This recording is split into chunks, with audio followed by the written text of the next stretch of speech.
Hello everyone, this is Pranay and today I'm back with another video. This time I'm going to show application development using JDBC connectivity. In this basic thing is how to connect a Java program to your database using JDBC connectivity.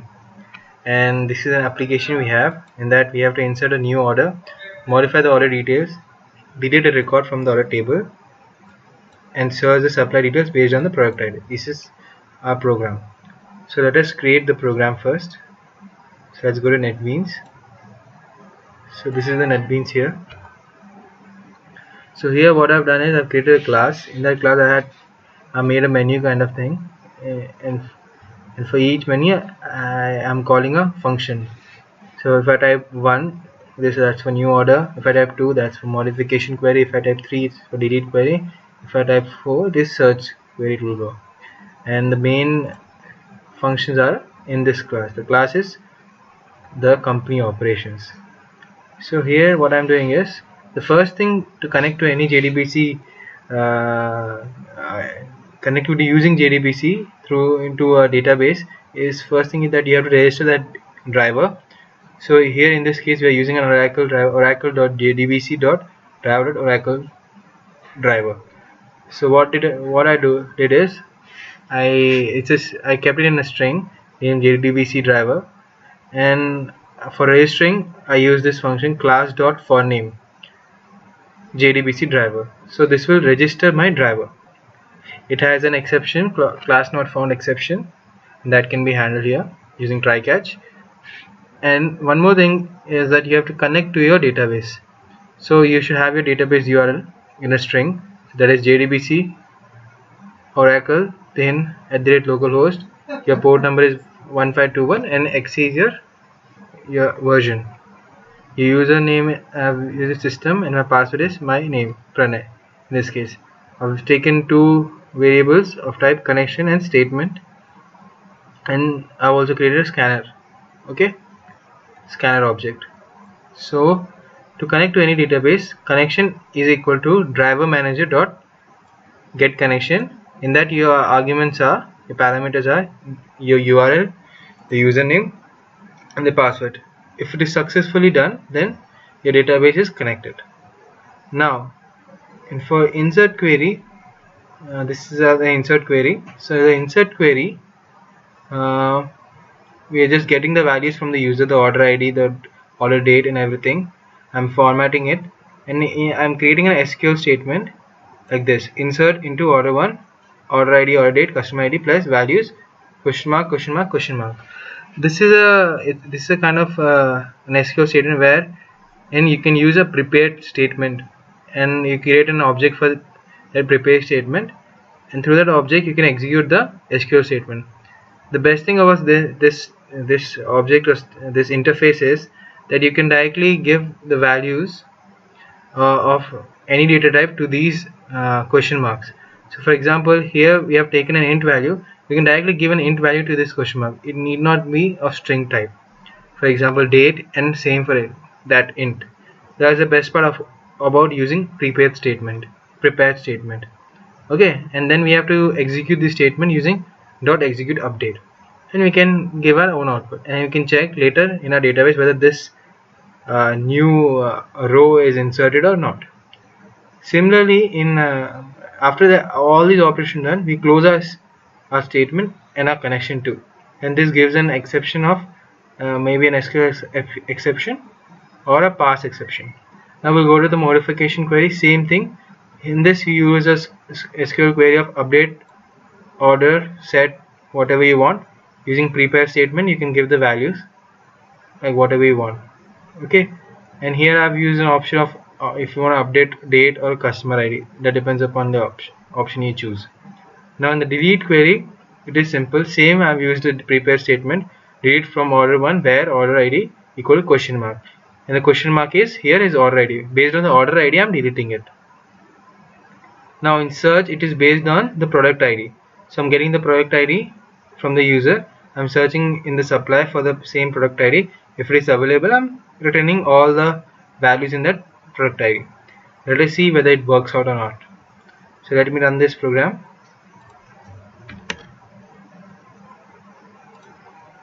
So yeah,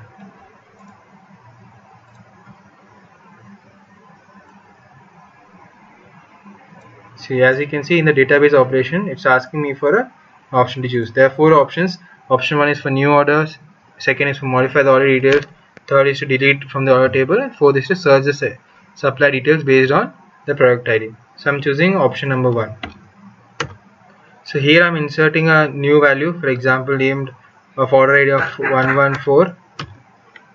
Okay, and date is of for example I'm using 23 July, and that is I'll put as 1997 here. Okay, now customer ID I'm putting as 1. Now it is a new row is added. Let us see whether this works or not. Okay, whether we got this new row or not. So select star from SUPPL supplier.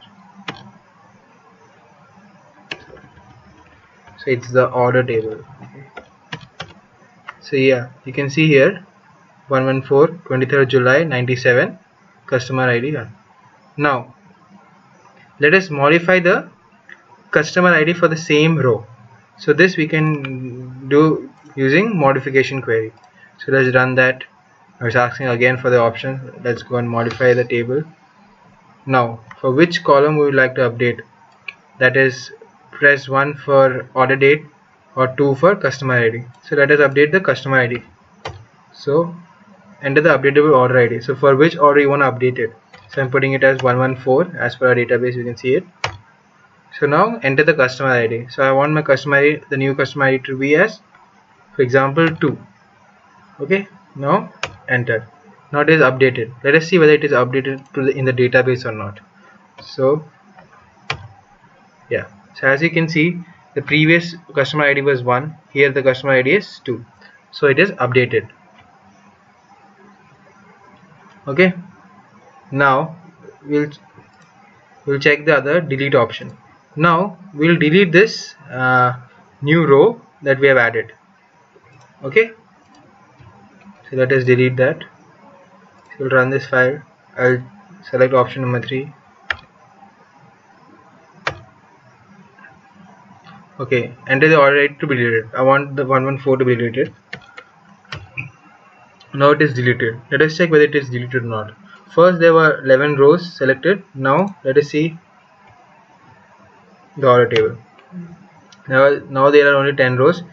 113 is the last row now. So the 114 order ID records are all deleted. Now we will search based on our product ID. To see that, first let us see what is the product ID in supplier table. Okay, so select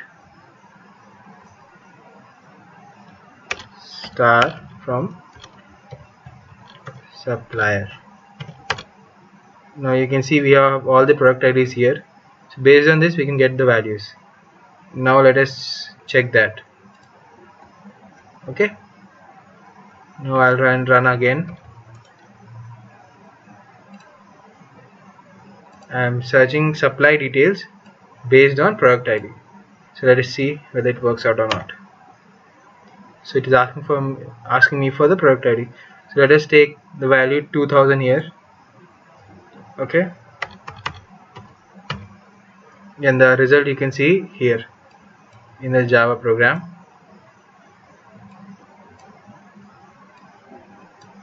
So enter the product, I've entered 2000.